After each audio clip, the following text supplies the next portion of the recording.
Quantos pedófilos já pegou? 288. E quantas crianças achou?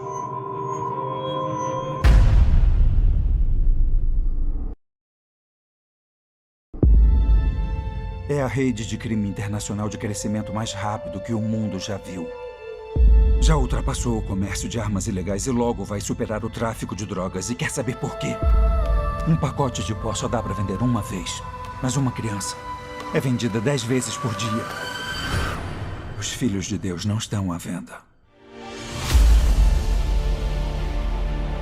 Há quanto tempo faz isso?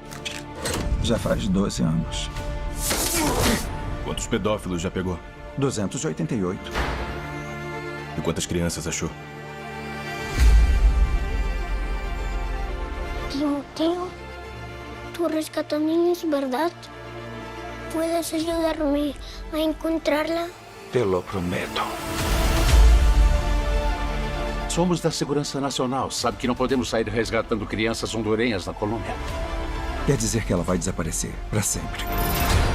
Imagina a gente entrar no quarto dela agora e ver a cama vazia. O que a gente faria? Pede demissão e vai resgatar essas crianças.